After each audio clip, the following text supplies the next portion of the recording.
His name is Stefan Strek. Yep. Am I right? Definitely, yes. Stefan Strek, the 4th District, 4th Congressional District. Let's get right on into Stefan. Okay, first off, let the people know who you are, right? Righteous. And what area you're running from. All okay? right. Go on So, real quick. Right? My name is Stefan Strek, and I'm running for U.S. Representative in Oregon's 4th District. Okay. It's based out of Eugene. I spent a lot of time growing up in Cresswell, in Pleasant Hill. Okay. Got to do all the, traditional... Like Southern Oregon, so to speak, right? It's just south of Eugene. It's South about Eugene? central 4th District. Okay. But by Portland standard, that's definitely Southern Oregon. Yeah, right. Definitely. Right. Yeah, so I got to, have some good experience growing up on the farm. Okay.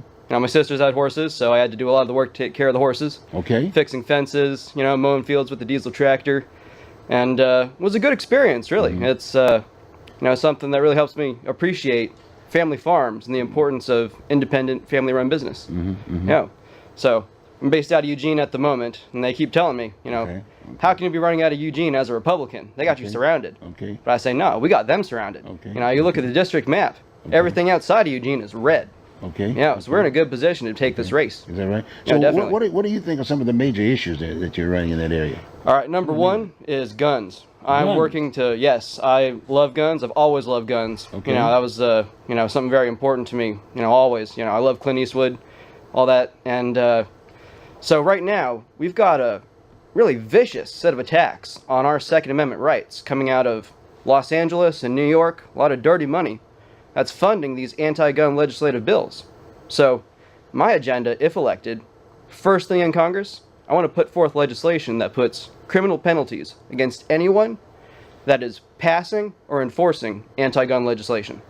I don't think it's constitutional that they're able to do that. But you do still feel they have a right to... They have a right to voice their opinion. Right, okay. But, it's no different than if they're passing laws that say you can't have your freedom of speech anymore. Right, you right. can't, Saying you can't vote for whatever reason. Okay. It's absolutely un-American. Okay. Definitely. So, number two, veterans. I've spoken with too many veterans. I've been campaigning since over a year ago, last March, is when I started this operation. And I spoke to a lot of veterans, and they told me that besides jobs, what they need is proper health care. Because right now, if you're a veteran going to the VA, what I'm told is if they say anything less than a 10 out of 10 on the pain scale, they do not receive the surgery that they want and they need. They're just sent right back out the door, which is absolutely abhorrent to me. Now, I'm a veteran. I know you're a veteran. I've been reaching out to veterans. Yeah. You know my background. Yeah. I appreciate that. The Veteran Administration is very important to veterans. Yes. And there's still veterans out there that, in all due respect, that haven't gone in and taken advantage of those opportunities. Yeah, it's a lot of them are homeless. Definitely. Yeah, so it's also speeding up access to housing. Okay. Because it's absolutely wrong. I can't believe it that we've got illegal immigrants getting free food and free housing like that, while we have veterans that are starving and homeless on the streets of America here in our state of Oregon.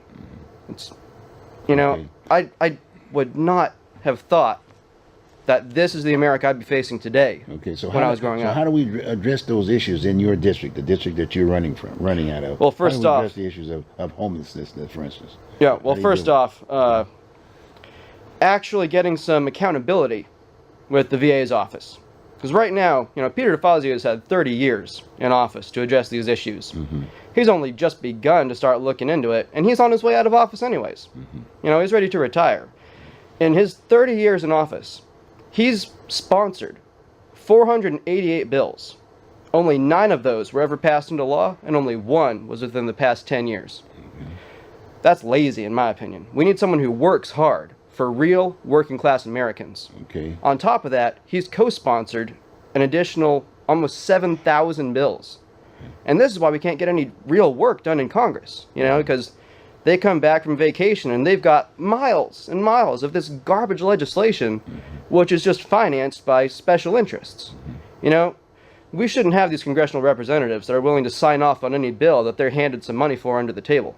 Okay, but let's get back down to Oregon. Yes, Oregon. Okay, that's exactly what's happening. Let's talk about our homeless situation. Yeah. Do you have is there a homeless problem within the 4th District? Absolutely. It's out of control. Okay. You go downtown Eugene. What are some of the areas? Yeah. You go to downtown Eugene, you basically can't go a single block without seeing 2 or 3 homeless people, either on the corner begging for money, or they're curled up in a doorway or an alleyway. They're sleeping on the sidewalks. The Eugene City Council recently passed an ordinance that the homeless cannot be moved from the sidewalk unless they are blocking the entire sidewalk.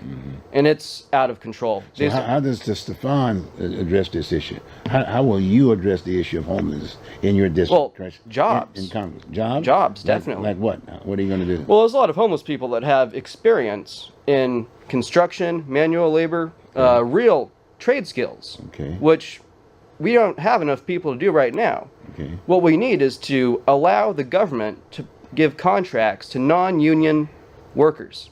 So that way we can get jobs for homeless and veterans that have the skills that we need in our communities, but they're not allowed to work because of the unions cutting them out of the operation.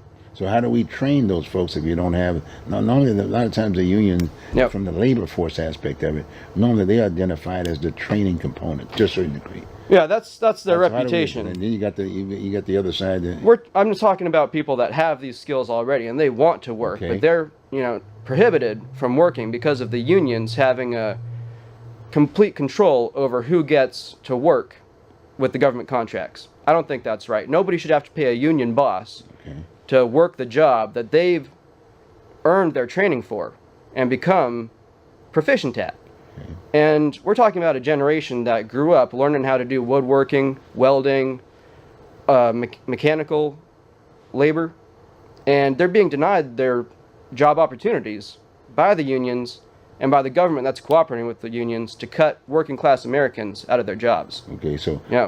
So are you saying that you'll be working with the Bureau of Labor, let's say, from the state of Oregon? I believe so. I believe I would be working with the Bureau of Labor to increase To job address opportunities the issue. for real Americans, yes. To address this issue? Definitely. Okay. The unions do not do nearly enough work to help the people that they're supposed to represent. The union leaders just sit back, they collect their checks, they extort workers. In my opinion, it's extortion that they say you have to pay to keep your job Okay. that you earned through your skills. Okay. Yeah, definitely. What other areas, specific area that you feel that there's a major issue here within the state of Oregon? Yeah. In the 4th District? Well, within the 4th District, What's another especially, area? we've got problems in the foster care program. Foster care? Both youth foster care Okay. and senior foster care. Okay. How will Stefan deal with that issue?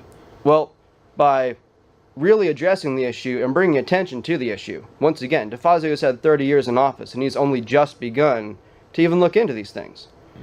They just found, I believe it was the Roseburg VA, had an incredible amount of misappropriation going on with their system just not helping the people that they're obligated to assist.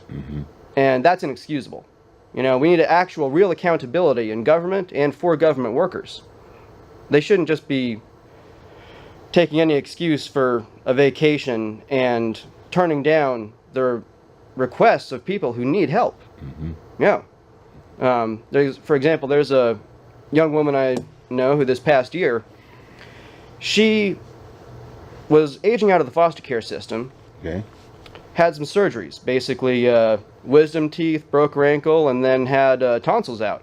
So she was, in recovery for about a solid 3-4 weeks and fell behind on her ability to pay rent.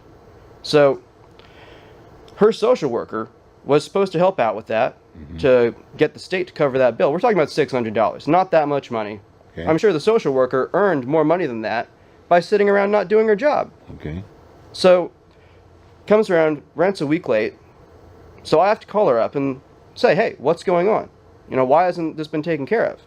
And so it turns out there's a whole bunch of, well, not a whole bunch, literally 2 or 3 phone calls that need to be made and a little bit of paperwork signed and faxed up to the Capitol. Still took an extra week to get that taken care of, and I had to do that work to make sure that this young woman was able to have her rent paid on time. Okay. If I hadn't been there to do that work for my friend, then she would have been kicked out of a regular apartment Okay. or sent back into the foster care program. And I'm not talking, this is a 19-year-old young woman who works hard, nights, weekends, overtime, as a nursing assistant to take care of people. And these are the people that are being left behind by the government. Yeah. Okay. And then similarly with the senior care program, youth foster care gets a lot of attention, relatively speaking, because people are empathetic towards children. Senior foster care is completely neglected, and that's unacceptable. We're talking about a lot of these facilities that are outside of city limits, out in county grounds, and there's nobody doing checkups on them. There's nobody making sure that they're compliant with state law. And there's just awful things. I don't want to mention it on the air, but there is horrible human rights abuses going on in the senior foster care program. And I will work hard, if elected, to bring attention to these issues, hold the people that are abusing our state's most vulnerable citizens accountable, and work to really help these people. I care about both youth and seniors in the foster care program. Okay. Yeah. I take it this is your first time running? Well, it's my first time running for Congress. I ran for mayor of Eugene about 2 years ago, 2016. I was in the same vote as painful as Donald Trump. I'm really proud of that. That was great. Just turning the page. Donald Trump, Stefan Strek. How many people ran during that time? I had 4 competitors in that race. 4 competitors? Coincidentally, also got 4 competitors in the race I'm in now. Okay, so how'd you finish in that mayor's race? I like to say I won the popular vote. Which is what? Were you number 1 or were you number 2? Well, with my voters, I'm number 1. That's what they keep telling me. How'd you fare out? Well, what were you in the mayor's race? What, 3rd? Went several thousand votes. It's comparable with the 2 other guys who ran and didn't collect the... So did they rank? I mean, was it 4th, 3rd? Basically, second? 1st, 2nd, and then a 3-way tie. 3-way tie? Yeah, Okay. basically. And you were? Yeah. Which one? In the 3-way tie. 3-way tie? Yeah, definitely. Oh, the 3-way tie. Wow. Yeah, totally. Okay, all right. Happens. I mean, happens, yeah, but okay, once again, I was up against someone who was... it's a nonpartisan office. Right, okay. They always make it a partisan issue. In this state, nonpartisan should mean nonpartisan. But, you've got the Democrats, and they are vicious about making nonpartisan races into partisan issues. Okay. So they were saying, you got to vote for this one Democrat, because otherwise, we're going to lose.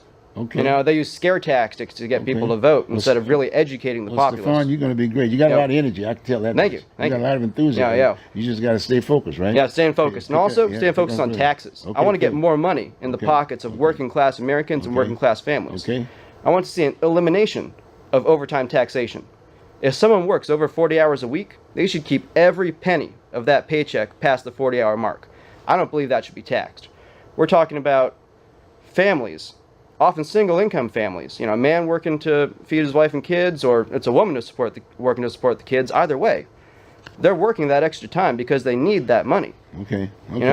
And then, in addition, I don't believe in payroll taxes. We're taxing the companies paying their workers, and then we're once again taxing the workers on the money they're being paid that's already been taxed. Okay. That's wrong. Double taxation, in my belief, the government already has way more money than they need to get everything done that needs to be done. They're just completely misappropriating the funds through a lack of responsibility. I would like to see an elimination of payroll taxes for any company that is worth less than $10 million a year.